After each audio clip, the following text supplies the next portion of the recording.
मी आदित्य त्या दिवशी सकाळची जालन्याहून पुण्याला जाणारी बस पकडण्यासाठी बसस्थानकावर उभा होतो. हवेत हलकीशी थंडी आणि मनात कुठेतरी छुपं थोडंसं उत्साहाचं ओझं. माझ्याकडे एक लहान बॅग आणि हातात चहा. बस अजून 5 मिनिटांनी येणार होती. तेवढ्यात माझ्या नजरेसमोर एक मुलगी आली. हातात पुस्तक, केस वाऱ्यात थोडेसे उडणारे आणि चेहऱ्यावर शांतपण काहीतरी हरवलेलं हास्य.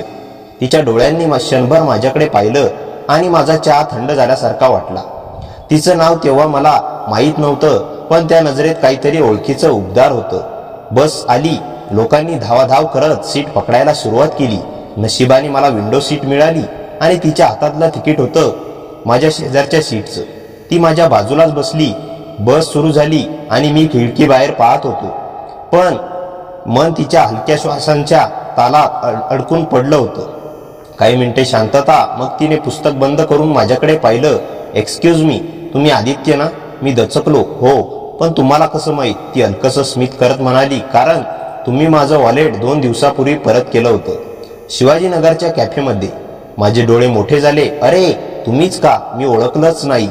ती हसली. त्या दिवशी मला नीट धन्यवादही म्हणता आलं नव्हतं. आज पुन्हा भेटणं म्हणजे खूपच योगायोग आहे.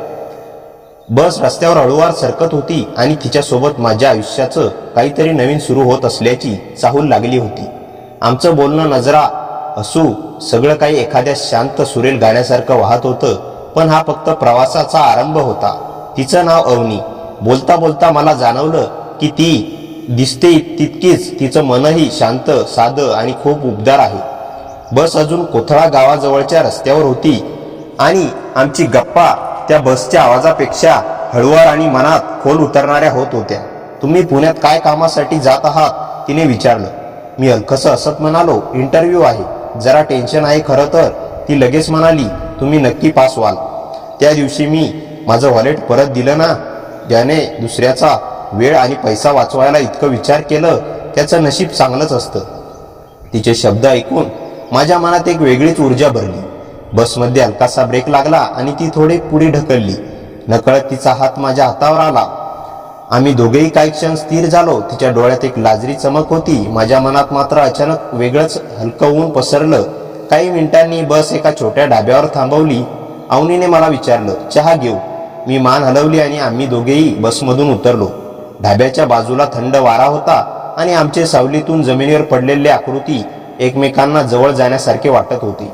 चहा हातात घेऊन अवनीने माझ्याकडे शांतपणे पाहिले. आदित्य, तुम्ही नेहमी एवढं शांत राहता का? की फक्त माझ्यासोबत? मी शब्द सापडत नसल्यासारखा तिच्याकडे पाहत राहिलो. म्हणजे मला काय सांगावं हे कळत नाही. ती हसली. हो, ते दिसतंय. तिचं ते हसू इतकं प्रामाणिक होतं की त्या क्षणी मला वाटलं की हा प्रवास साधा नाहीये, काहीतरी खास माझ्याकडे येतंय. आम्ही पुन्हा बसमध्ये बसलो. बस सुरू होताच अवनीने काही क्षण माझ्याकडे पाहिलं. आदित्य, कधी कधी अनोळखी लोक अचानक आपल्या आयुष्यात येतात आणि निघून जायच्या आधी काहीतरी बदल घडवून जातात. मला वाटतं आजचा दिवस त्यासारखाच आहे. तिचं वाक्य ऐकून मी थक्क झालो. मीही काही बोलण्याच्या आत बस एका वळणावरून पुढे निघाली आणि अचानक जोरात ब्रेक लागला.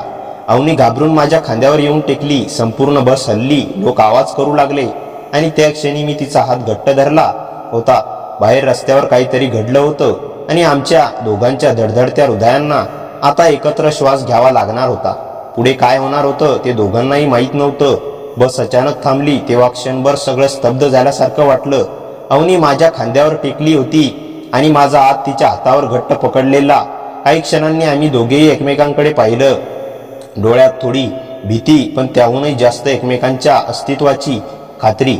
ड्रायव्हरने ओरडत सांगितलं, रस्त्यावर समोर जनावरं आलं होतं म्हणून ब्रेक मारावा लागला. लोकांचे आवाज शांत झाले आणि बस पुन्हा हळूवार पुढे सरकू लागली. पण आमच्या दोघांच्या मनात मात्र त्या घटनेने काहीतरी वेगळंच बदललं होतं. अवनीने माझा हात अजूनही सोडलेला नव्हता. ती खाली पाहत हळू आवाजात म्हणाली, सॉरी, मी अचानक तुमच्यावर टेकले.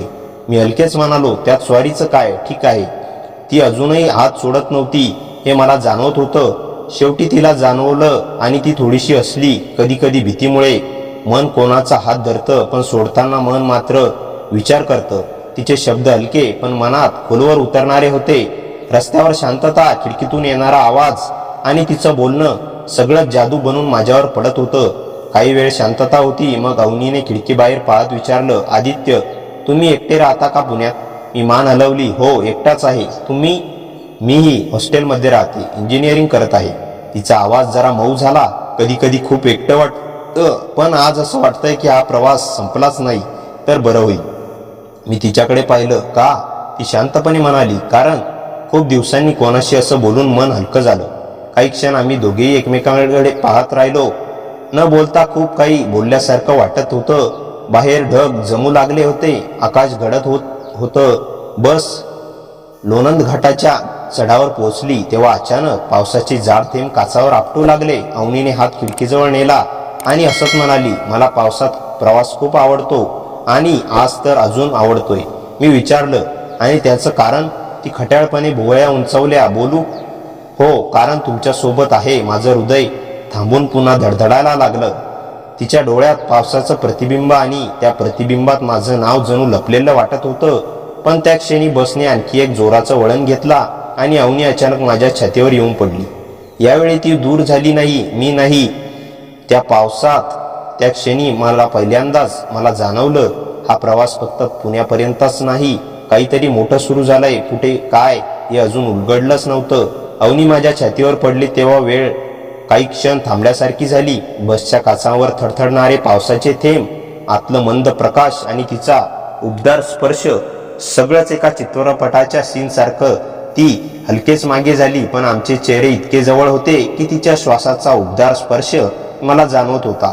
तिचा गाल थोडासा लालेलाल होता. सॉरी, आज बसच मला खूप लाजवत आहे, ती हसत म्हणाली. मीही हसू रोखू शकलो नाही. बसने नव्हे, नशिबाने माझ्या तोंडून नकळत बाहेर पडलं. ती क्षणभर थबकली, नंतर शांतपणे म्हणाली, कधी कधी नशीब आपल्यात तिथे नेऊन ठेवतं जिथे आपण पोचायची कल्पना सुद्धा करत नाही. आमच्यात काही सेकंद शांतता पसरली. मग अवनीने पावसाकडे पाहत विचारलं, आदित्य, तुम्ही प्रेमावर विश्वास ठेवता का? मी थोडासा गोंधळलो. तिच्या डोळ्यात काहीतरी खोल शोधू लागलो.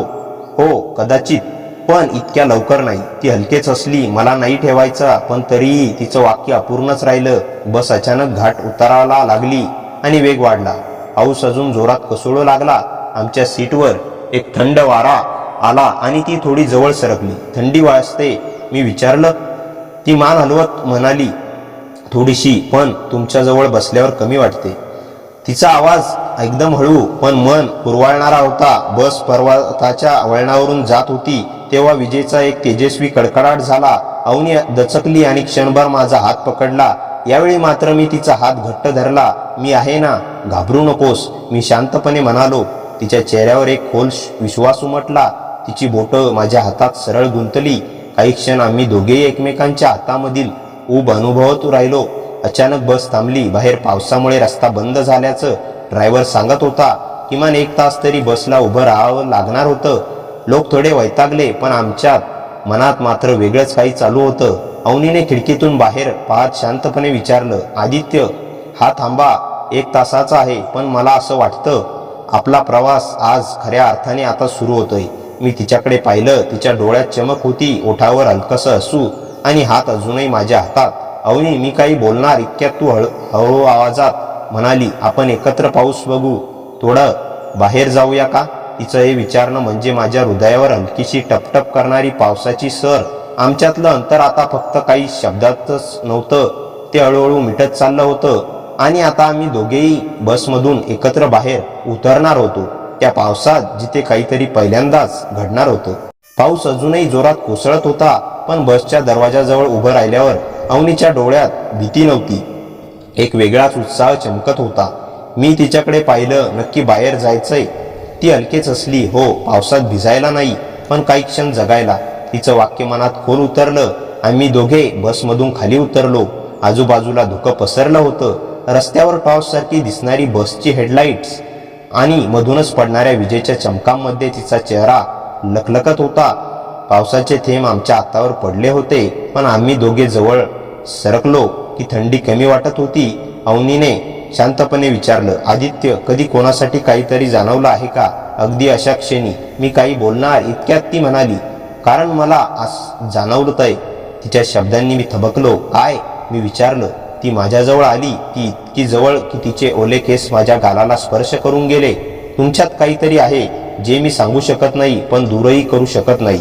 माझ्या हृदयाची धडधड वाढत चालली होती.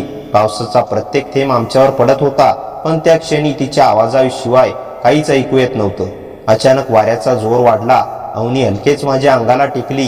थोडा वेळ असंच राहू शकतो का आपण, तिने विचारलं. मी काही बोललोही नाही, फक्त माझे हात हलकेच तिच्या खांद्याभोवती गुंफले. ती डोळे मिटून शांतपणे माझ्या छातीवर टेकली. तिचा श्वास, तिचं उबदारपण आणि आपल्यामधलं ते वाढत जाणारं न सांगितलेलं नातं सगळं पावसाच्या त्या आवाजात मिसळून गेलेलं. काही क्षणांनी ती हलकेच मागे झाली. तिच्या चेहऱ्यावर थेंबांनी ओले झालेले गाल आणि डोळ्यांमध्ये एक भाव जे मी समजू शकत होतो. आदित्य, ती म्हणाली, जर हा प्रवास इथंच थांबला असता तर मी आयुष्यभर हा क्षण विसरलेले नसते. मी स्थिर उभा राहिलो. माझ्या मनात शब्द नव्हते, फक्त भावना. मग अचानक बसचा हॉर्न वाजला. ड्रायव्हर ओरडत म्हणत होता, रस्ता खुला झाला, सगळे आत बसा. अवनी मला पाहून हसली. चल, आपला प्रवास अजून संपलेला नाही. आम्ही दोघे पुन्हा बसमध्ये बसलो. सीटवर बसल्यावर तिचे थरथरणारे हात मी पाहिले. मी हलकेच तिचा हातात घेतला. ती माझ्या खांद्यावर डोकं ठेवत म्हणाली, आदित्य, कधी कधी दिवस नाही तर काही क्षण आयुष्य बदलतात. आणि आता तिचं डोकं माझ्या खांद्यावर, माझा हात तिच्या हातात. पावसाचा मंद आवाज आणि पुढे सुरू झालेला प्रवास आम्हा दोघांसाठी काहीतरी खूप मोठं लिहून ठेवत होता. पुढे काय होणार होतं ते कदाचित दोघांच्या नशिबात पहिल्यांदाच एकत्र उलगडणार होतं. अवनी माझ्या खांद्यावर डोकं ठेवून बसली होती आणि बस हळूवार घाट उतरत पुढे जात होती. तिच्या केसांमधून येणारा हलका सुगंध, थोडासा ओलसरपणा आणि तिच्या श्वासांचा शांत लय माझ्या छातीवर एक वेगळंच उबदार वजन निर्माण करत होता. काही क्षण शांततेत गेले. मग ते हलकेच सरकत माझ्याकडे पाहू लागली. आदित्य, तिचा आवाज खूपच हळू, जणू कुणालाही न ऐकू यावा म्हणून. मी जर काही सांगितलं तर तुम्ही विचित्र समजणार नाही ना? मी तिच्या डोळ्यात पाहिलं. नक्की नाही, ती खोल श्वास घेत म्हणाली. माझं मन आज खूप दिवसांनी शांत झालंय आणि त्याचं कारण तुम्ही आहात. माझ्या हृदयात एकदम उबदार लहर उठली. पण मी काही बोलण्याआधी तीच पुढे म्हणाली, मी साधारणपणे लोकांवर विश्वास ठेवत नाही, पण तुमच्यासोबत भीती वाटत नाही.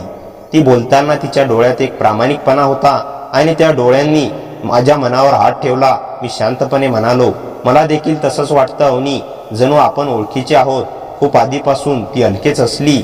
म्हणजे हे सगळं फक्त मला वाटत नाही, तुम्हालाही जाणवतंय. खूप शांतपणे उत्तर दिलं.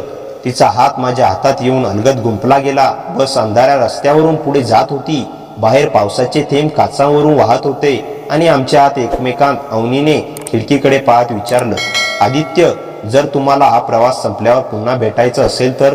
मी हलकेच म्हणालो, मग हा प्रश्नच चुकीचा आहे, मला भेटायचंच आहे. ती हसली. तिच्या चेहऱ्यावर एक चमक आली. बरं, मग माझ्याकडे एक वेडसर कल्पना आहे. मी हसत विचारली, कशी? ती वळून माझ्याकडे पूर्णपणे पाहत म्हणाली, समजा हा प्रवास आपल्याला कुठल्या तरी वेगळ्या ठिकाणी घेऊन गेला, जिथे आपण आधी कधी आलोच नाही, तरी आपण दोघं एकत्र राहू का? मी थबकलो. म्हणजे? ती म्हणाली, जीवनात कधी कधी क्षण निर्णय घेऊन जातात आणि काही क्षण आपल्याला निर्णय घ्यायला भाग पाडतात. मला असं वाटतंय की आजचा दिवस दुसऱ्या प्रकारचा आहे. मी तिच्या डोळ्यात पाहत होतो. पावसाचा आल्हाददायक आवाज, बसचा मंद आवाज आणि तिची नजर. अवनी, तू म्हणशील तसं, मी शांतपणे म्हणालो. ती हलकसं स्मित करत माझ्या खांद्यावर पुन्हा टेकली. बस पुन्हा एका वळणावरून पुढे गेली आणि अचानक ड्रायव्हरचा आवाज आला. एक मोठा ट्रॅफिक जॅम लागलाय पुढे. किमान 1.5 तास तरी उशीर. लोकांच्या कुजबुजा सुरू झाल्या, पण आमच्या मनात मात्र एकच प्रश्न होता, हा 1.5 तास आपल्याला कुठे घेऊन जाणार होता? अवनी माझ्या हातावर बोट फिरवत हळू आवाजात म्हणाली, 1.5 तास खूप असतो आदित्य. कधी कधी नातं सुरू व्हायला त्यापेक्षाही कमी वेळ लागतो. तिच्या शब्दांनी माझं हृदय एकदम उघडं झाल्यासारखं वाटलं. आणि आता त्या 1.5 तासात आमच्यात काय घडणार होतं ते नियतीलाच माहीत होतं. बस जाममध्ये अडकलेली होती आणि वेळ हळूहळू पुढे सरकत होता, पण आमच्यासाठी मात्र प्रत्येक मिनिट वेगळा अर्थ घेऊन येत होता. अवनी माझ्या हातावर बोट फिरवत शांतपणे म्हणाली, आदित्य, या प्रवासानंतर आपलं सगळं परत पूर्वीसारखं होणार आहे का, की काहीतरी बदलणार? मी तिच्याकडे पाहिलं. पावसांच्या थेंबांनी तिच्या गालावर चमक पसरली होती. बदलेल, नक्की बदलेल, मी हळू आवाजात म्हणालो, कारण तुझ्यासोबत केलेला हा प्रवास मी विसरणार नाही. ती असली. डोळ्यात थोडे भाव मिसळले होते, आनंदही आणि एक हलकीशी भीती. मग एक वचन देऊ का, तिने विचारलं. कसलं?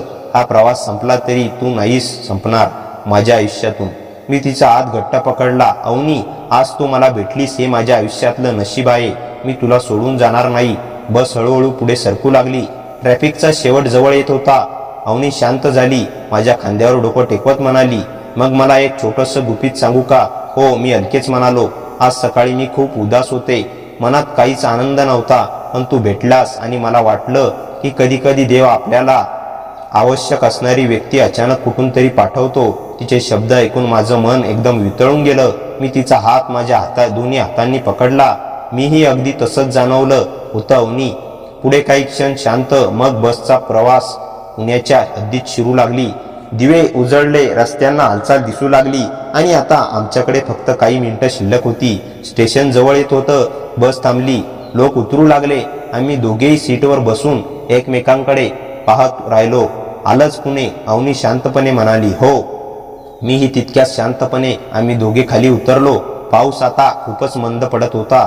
बस स्थानकाच्या मंद दिव्यात आम्ही दोघं थांबलो होतो, एकमेकांकडे न बोलता पाहत. मग अवनी पुढे आली माझ्याजवळ.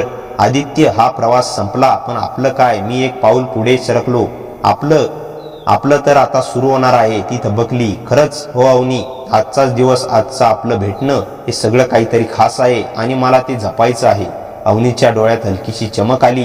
तिने हळूच माझा हातात धरला. मग आपण पुन्हा भेटूयात आज संध्याकाळी, मी हसून म्हणालो. आजच का? आत्ताच जायचं का कुठेतरी?